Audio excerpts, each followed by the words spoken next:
This week on Dine Drink CLE, the podcast. So you recently wrote a story about Three Roses Winery in Little Italy. That's the newest addition to Little Italy that opened right before the feast. The wine's very good, but there's a very motorcycle vibe to make it kind of playful, and there's a Harley chopper right inside.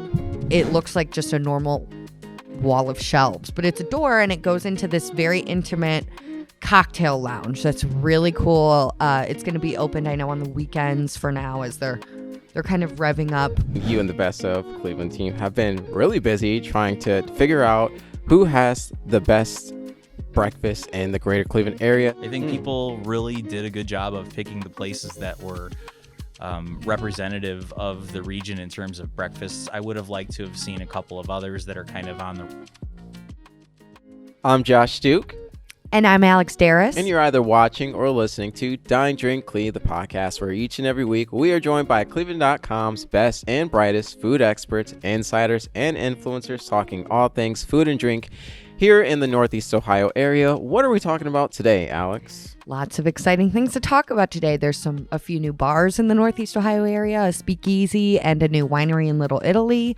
We have the best breakfast in Northeast Ohio contest going on, and we're also going to celebrate the 10-year anniversary of Butcher and the Brewer. So, yeah, big milestone. Yeah, so first we're joined by Paris Wolfe. Hi, Paris. Hi, Alex. Hi, Josh. Welcome. Yeah, so you recently wrote a story about Three Roses Winery in Little Italy. That's the newest addition to Little Italy that opened right before the feast. So I was walking down the street on Sunday after doing something else, looking for coffee, stumbled across it. They were putting the finishing touches and signs up right inside. It's interesting because the wine's very good, but there's a very motorcycle vibe to make it kind of playful, and there's a Harley chopper right inside the winery. And it's very popular for Instagram photos. And the owner has it, it's pinned to the floor, so it's not going to fall over. Yeah, no, that makes sense. Okay. So they make their own wine here, and then they also do wine cocktails and a restaurant vibe. They have a winery that's 4 years old in Bolivar, so this is their second location. Originally, they were looking at another suburb, but then they decided to come to Little Italy because the owner, Michael Penrod's family, is Italian and from the area. So it being in that Little Italy area, what do you think is going to be the uniqueness of it that makes it stand out as opposed to any other spot over there? I think one of the things he's trying to do is have a menu that's not the same as every other. Like he said, I'm not going to do pasta. Everybody else does pasta. I'm going to do, they have, and I'm not sure how this fits into Little Italy, but they have a lobster bisque that is supposed to be phenomenal. Ooh, so okay. I don't think it matters if it's Italian.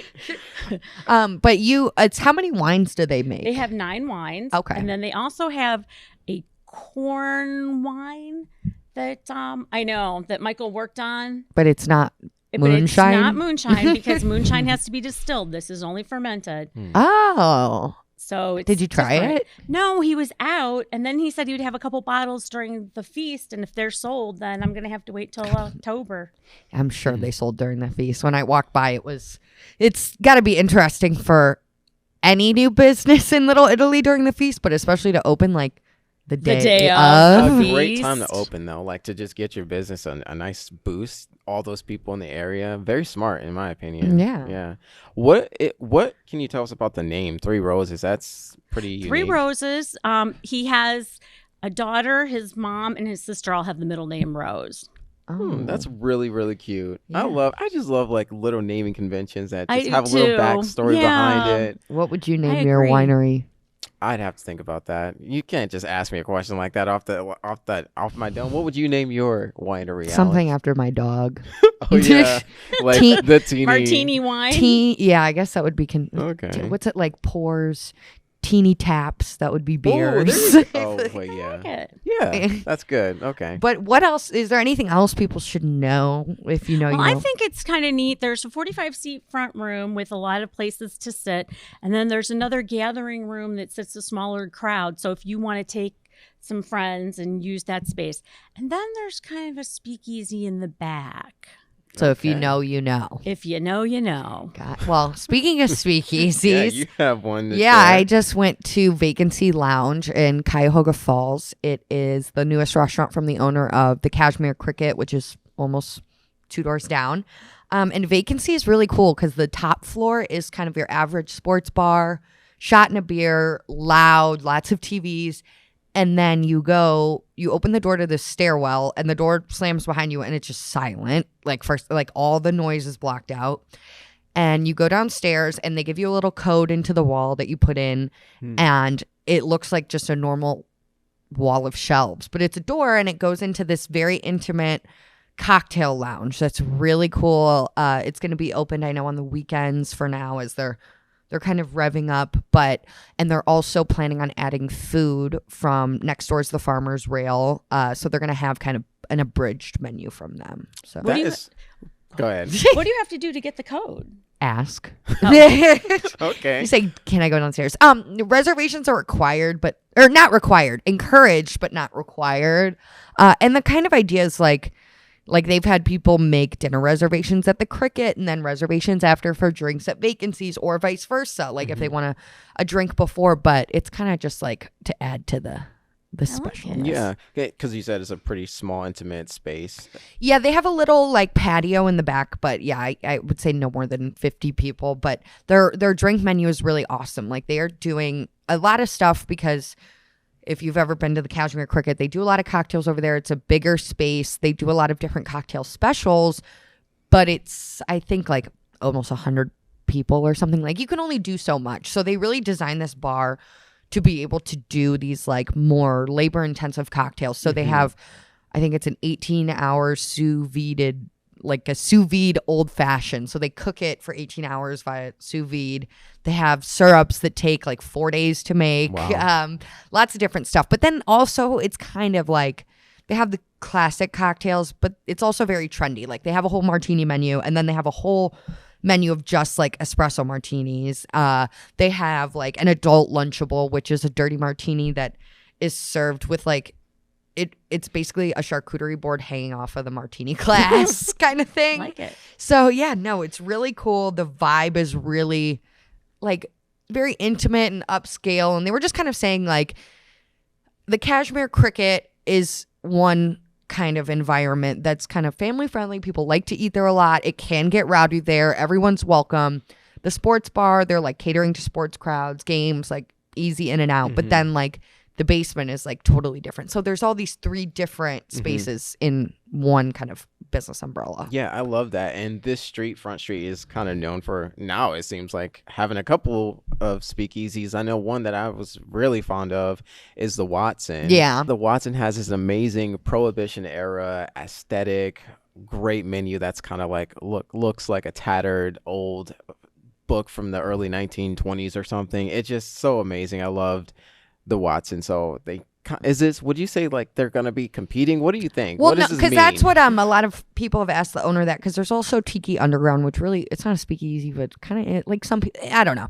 But he was saying like they've just been really hyper focused on providing, first of all, this unique cocktail product. Second of all, they'll be really unique because most of the other businesses on Front Street do not serve late night food. He said most of the places close by 9.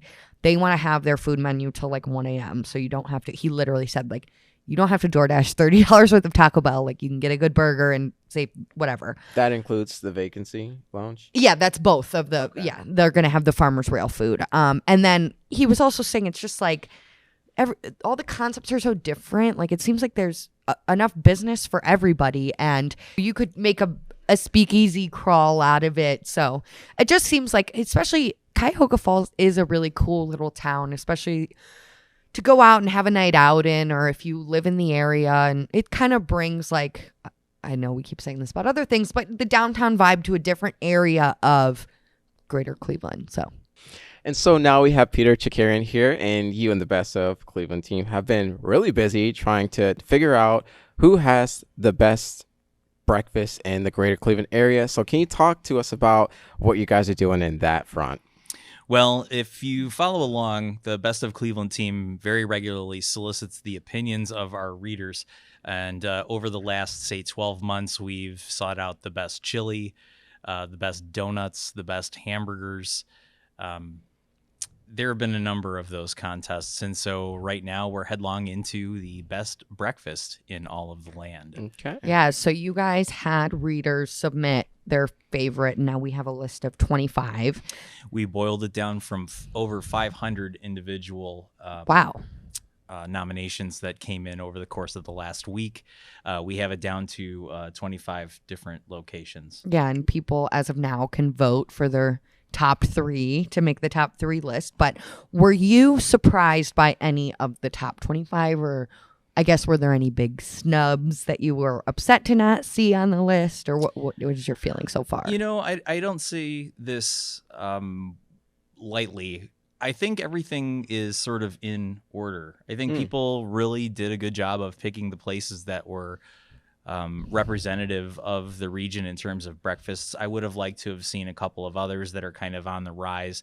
I was surprised Martha on the Fly didn't get into the top 25. I really like them a lot. Betts, which is at 9th and Euclid, I really like too. But these are just personal preferences. Our readers went headlong into nominating, and we're down to 25. And all of them are really good, solid places to eat. I've eaten at most of them. Yeah. Can you talk a little bit about sort of the criteria? Was there a limit, like in terms of what you could or could not nominate? Because I also had one on my list that was like easily one of the best. It's called Another Broken Egg. Have you heard of it? It's in it's in Crocker Park. That to me is like my all-time favorite place. It's relatively newer within the last couple of years, I think. But yeah, so was it like you can't nominate something that has like broader reach outside of this area, or criteria primarily was to pick something in the greater Cleveland area, and micro chains were certainly allowed. That's why yours truly ended up kind of in the mix. But micro chains, notwithstanding, anything else that has a larger footprint was sort of excluded, and we encourage readers actually not to vote for those. So that may have had something to do with it. You're missing out. Something I kind of piggybacking off of that is like, what is the difference like breakfast and brunch? Because I feel like there's a lot of restaurants that I love for brunch, but those obviously didn't. Was it like they had to serve breakfast more than just the weekend, or what was the criteria? That was essentially it. You know, they needed to have a specific breakfast menu. And, you know, I understand your sort of confusion about that too, because everybody's doing brunch now. I know. And, you know, the lines between breakfast and lunch. See, I almost did it. I almost called it blunch. The line between breakfast and lunch are blurring. Those spaces in between are sort of intermingling, and it's interesting. Yeah, best brunch would be like its own thing, like best weekend brunch specifically. So how would you guys define what brunch is, by the way? Breakfast with alcohol. Yeah, but there are some interesting lunch items and things that sort of, you know, work their way in there, which is why I think it's called brunch. But I feel like almost every breakfast spot, minus the alcohol. If alcohol is a requirement for brunch, it's not. But that's like the big like differentiating. I feel like most breakfast spots for a long time have offered some kind of a brunch menu too. I think mostly. Well, if they're a breakfast spot, they'll usually have a lunch menu too. Yeah, exactly. And then I feel like if it's like a dinner spot, then it's like brunch. You know, that's like the difference. What? I don't know what that means. What does that mean? I don't know. Like a dinner restaurant that is open at 4 p.m. every day. If they do only brunch on Sunday, then it's brunch. Okay. So that's what makes it a brunch. Yeah, but if it's a breakfast restaurant every day, you could go there at 11 and call it brunch if you wanted to eat a BLT or something. Okay. Well, I digress. So what were you guys looking at this list? Couple standouts, or who do you hope to see in the top 3? Because I think I'm pretty partial to. I think I've talked about Roaming Biscuit on here a few times. It's like probably the place I've eaten the most on this list. I love Lucky's Cafe, Juneberry Table. What are you? I mean, you can't go wrong with Lucky's, Grumpy's.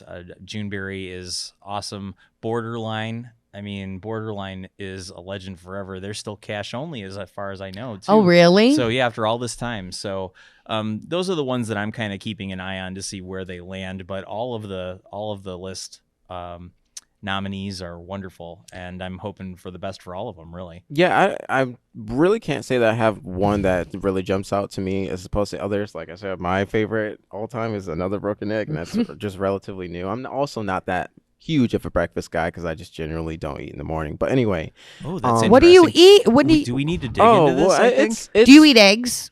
I do, but I just generally don't eat in the morning. Like I try not to eat until about noon. That's just like there's no other reason other than like intermittent fasting is a thing that I did. So when you eat at noon, will you eat breakfast food? No, not usually. But I don't dislike breakfast food, but I just don't have the taste for it at that point. But anyway, I do like breakfast places when the time, like on a Sunday, is like the only time you'll ever catch me. I feel like there's more here. I'm a diet. That's it. Like, that really is it. I could skip dinner before I could skip breakfast. Yeah, no. Easy. I don't ever need to eat breakfast. Like, ever. I feel like sometimes I eat, I like eating in the beginning of the day, that by the time it's like 4:30, I'm like, dang, I ate. Like, I'm full from the day. You know what I mean? Yeah. Like, but yeah, like I still haven't eaten right now, and it's, what, 2 o'clock? Yeah. Something like that. So what do you think makes for a great breakfast spot like that you're going in? What is your, like, if you were to create in your mind the ideal breakfast spot? It's gotta have some coziness to it. It needs to feel, breakfast is your first meal of the day. It needs to feel like waking up. You're kind of easing in. The coffee is almost automatic. You don't even need to ask. They turn the cup over and it's just there. The energy of the place needs to feel kind of homey. It has to have a familial quality to it. And I think, again, that's one of the things in varying shades that list offers. Totally. Yeah. So, and I think like a Southern hospitality kind of like you said, familial, like very sweet, welcoming environment, but also I love specialty loaded stuff. So if you have pancakes that are just loaded with some kind of like marshmallow candy corn combo in the fall, I don't know, please don't judge me. It's just a anything. child. I love stuff like that, or some kind of really cool French toast that's maybe like made out of cinnamon toast, like cinnamon. That was literally the opposite of what I was gonna say. Is what are the staple dishes that you think tell? I was gonna say, like, you have to go to a breakfast place and get a basic pancake, or like order a side of scrambled eggs, and then it's like you see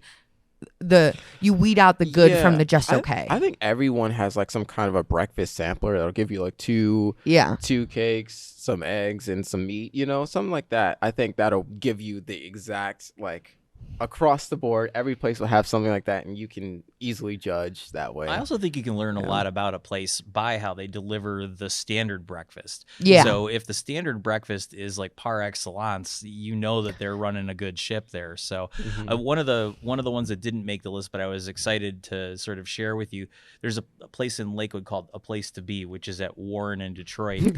And I love that place. Shout out to that place for sure. That's the best hangover breakfast place. I can't argue that with you. But the amazing thing about that is, on top of all the other familial things we were discussing before, they are super fast in terms of delivering food, and it's quality food. But I've timed it. Like, you get your food in less than 5 minutes after you order it, and that's just insane. So shout out to them for like awesome service, like forever and ever. Yeah. How do you guys eat your eggs generally, or you prefer? I like a yolk, like a fried egg, like a poached egg, a soft boiled egg, anything with like a runny yolk. I am into that. I have to be.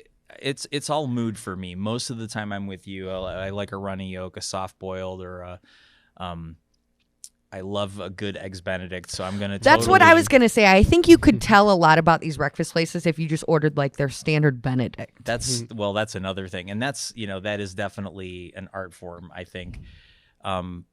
But yeah, and there are days where I actually I sort of tap into that childlike fascination that you talk about with breakfast, and I want scrambled eggs. And it's just, I think some of that's just like wanting to sort of tap into that, that kid-like nature. Is that kid-like? Yes. That's my preference, scrambled eggs. No, but it's pepper like, jack that's why cheese. he wants to eat it. I knew that was going to be the case, too. Yeah, scrambled with did. pepper jack cheese, if I can get Interesting. it. Yeah. But no, that's like kind of like, when you get in those phases where it's almost like you remember how good like buttered toast is.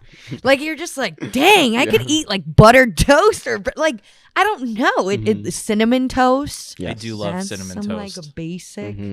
But yeah, no. And I think another way for me to tell a good breakfast place, which this might be controversial because I get it's like kind of bougie, but fresh squeezed orange juice. I don't like a concentrate. No. If you have like good orange juice, I'll keep coming back.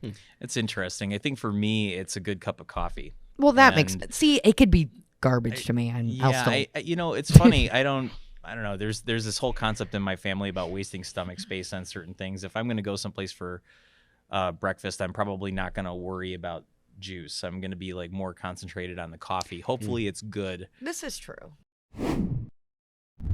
And now we're joined by Marc Bona, who's going to talk a little bit about the 10-year anniversary of Butcher and the Brewer. So, hi, Marc. Hey, guys. Welcome. Yeah, so Butcher and the Brewer, 10 years on East 4th Street. What's going on?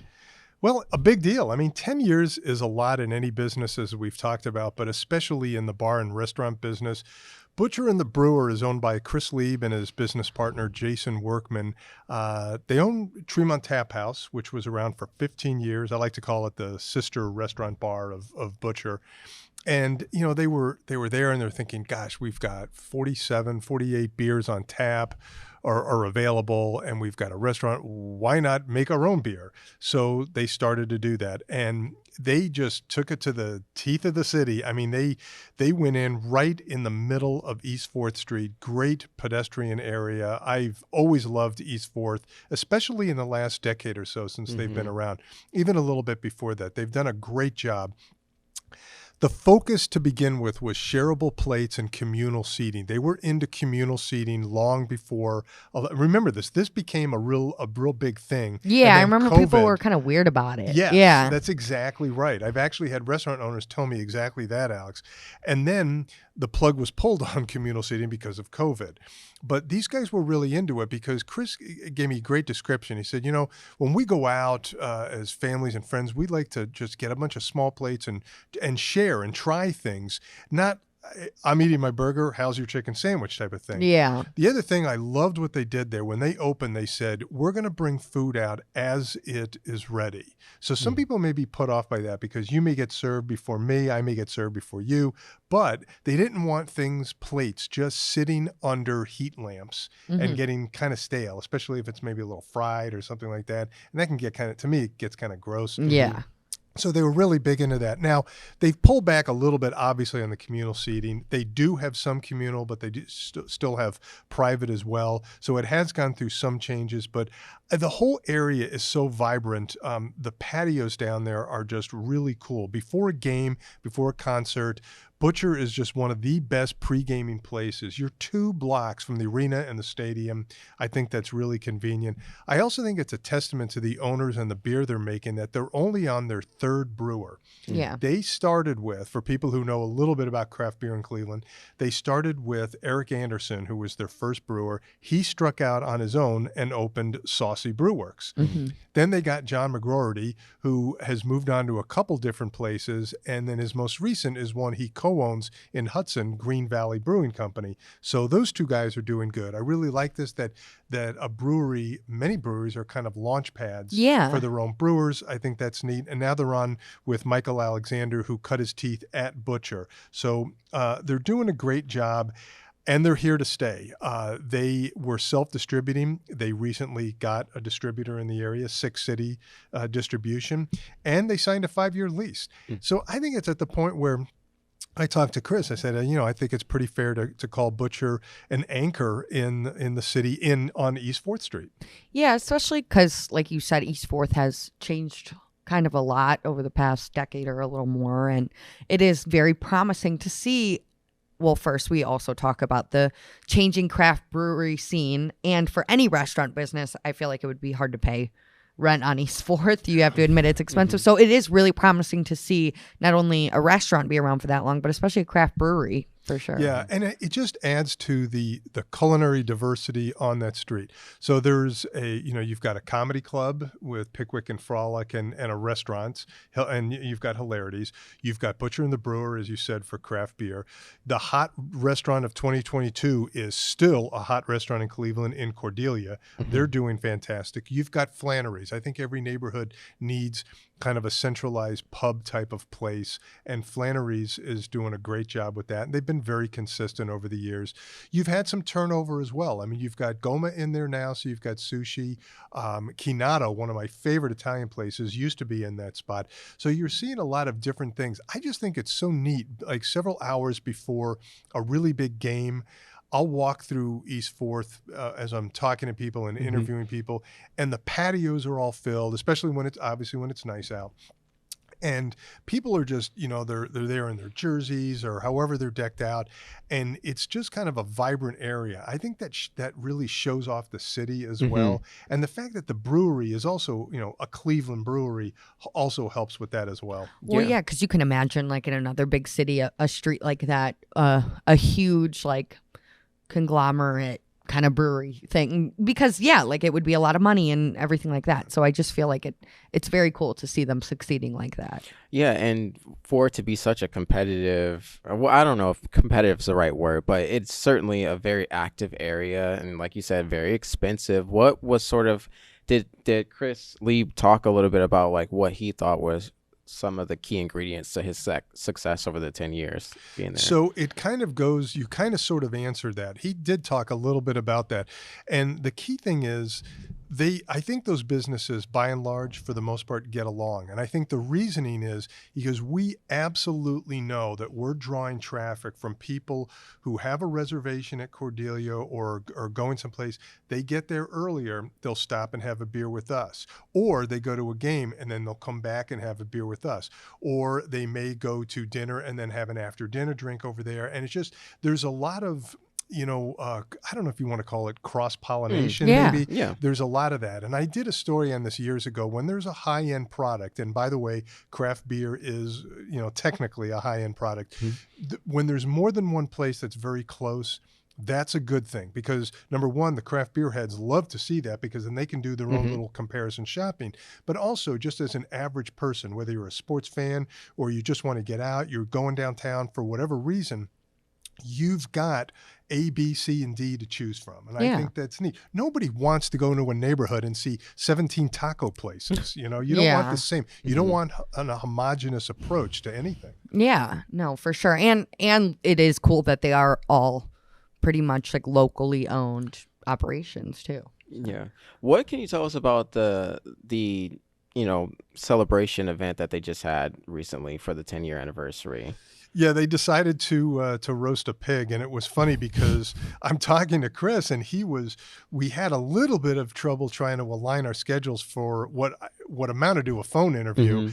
And he said, "Yeah, I'm heading to Toledo," because he was going to Toledo with beer from about 6 different breweries to represent Cleveland at an Ales for ALS benefit tasting in Toledo at the ballpark there. Then he was coming back. He said, "I'm going to grab some sleep, get up at 4 a.m, and then roast this pig." And he needed about 12 hours of roasting time. Then I'm going to squeeze in a nap and then go and then have this basically this luau.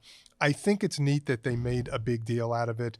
I just think it's cool. I really cannot understate the fact that anniversary stories are important. I love doing them, especially in the really, whether it's sports or beer or wine or restaurants or anything. But that really is a testament to a business that's been able to stick around for a long, long time. Yeah, absolutely. And it's definitely makes sense. 10 years, you roast a pig. That's how I would celebrate.